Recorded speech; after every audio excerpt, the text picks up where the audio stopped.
What I'm trying to say is art has this power to travel you over thousands of years.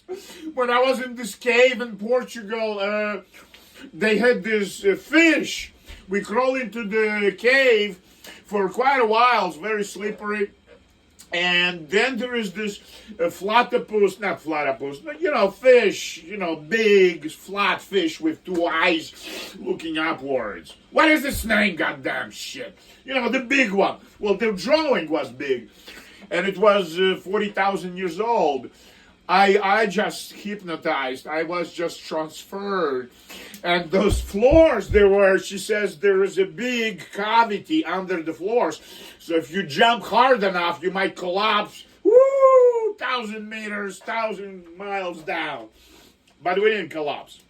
So my marriage was already on the rocks at the time. So we got divorced 5 years later. So let's go back to symbols. I'm going to talk about these two epic civilization symbols that have been around for the longest time in our civilizations, because this is pre-agricultural concepts, these two. One is the syllable Om. Om. It's an idea that the universe doesn't really exist as you touch it, as you hear it, as you see it. It's an illusion. It's Maya. In their language, it's called Maya, if you want it, okay? But in English, it's an illusion. Now we know in quantum physics that this is so. Universe is a vibration. So Hindus were not wrong about that. That universe is a syllable Om, speaking metaphorically. I don't know why exactly it's Om. You're supposed to go like Om from your belly, and it's supposed to be Aum, okay? Everybody gets it right. There is no way to do it wrong, okay? After you do it 1,000 times, you will get it right. It's natural. It's so natural as your heartbeat. And it's presumably, a vibration of the universe, or the key to unity, to get aligned with the vibration of the universe as you breathe.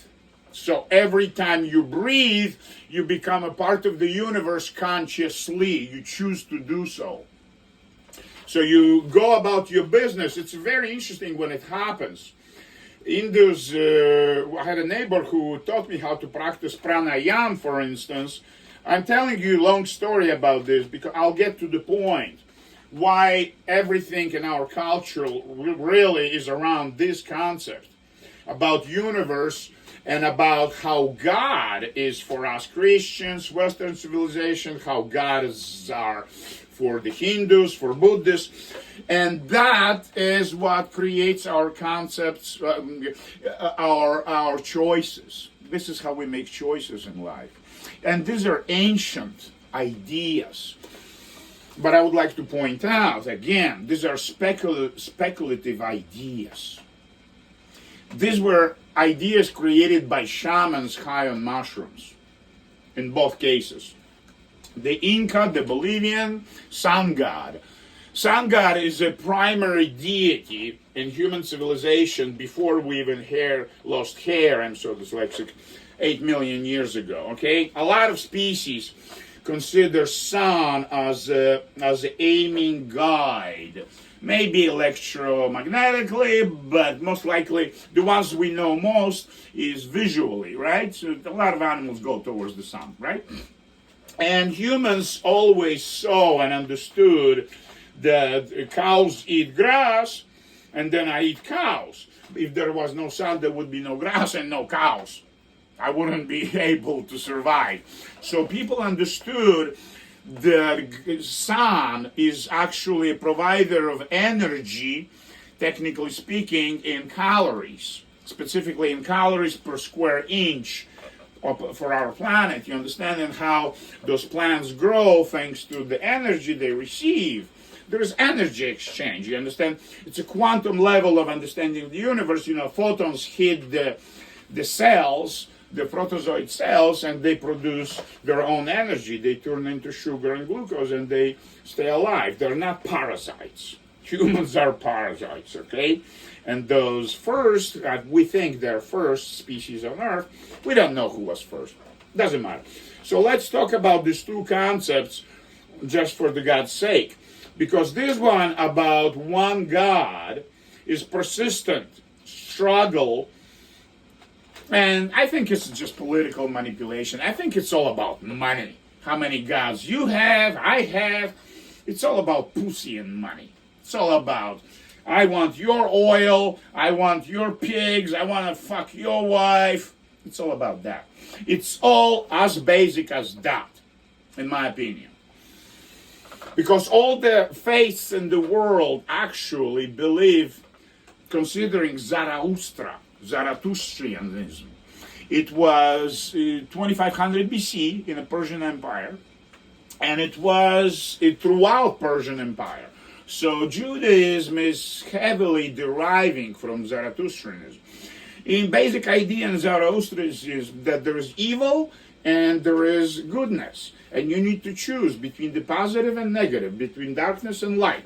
So this is all the basic of Zarathustrianism and probably Christianity, a lot of that, as you might imagine, and Islam.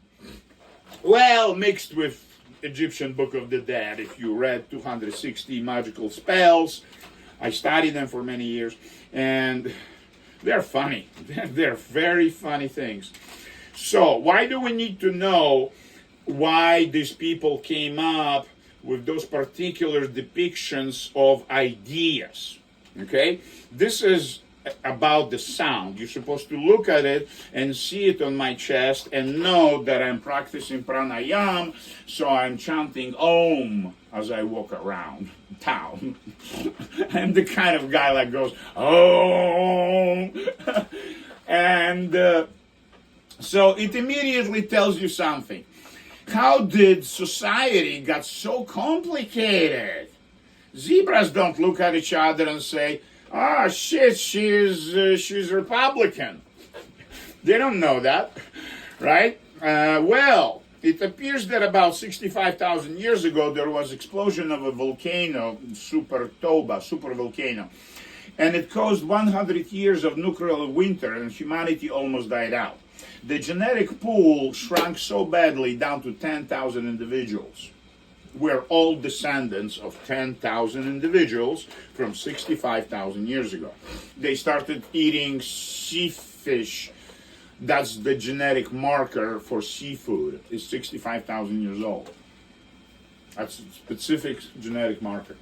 And people had to survive by making communications more appropriate and perhaps less violent as it was before. In tough times, when half of the people or most of the people die out and most of the animals die out, and you really have no food, that you're diving into water you never would think of fetching food, right? People start befriending others rather than neighbors, rather than killing them and eating them. So we started marking on our skin. I'm talking my presumptions, but I'll get to the point why we're talking about evolution of symbols in our civilization as a big lecture I'm giving you, okay? So let's presume those people needed to communicate from tribe to tribe, and if they sort of run into each other on the way for water or shelter, they ran into each other, right? They need to know from 100 yards away, who am I looking at? Well, I'm looking at a man who is a hunter because he got those chachkas hanging here. But people also started painting their skin with red ochre to protect from UV. They noticed that there is damage to the skin. So they started using red ochre for the skin, as they still do in Africa. The best, sun lotion. It's 100% black. That's what I should do. And my ex-wife should have done, but it's too late. And I was saying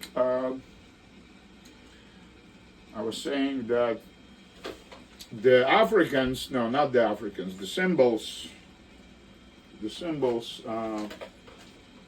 okay.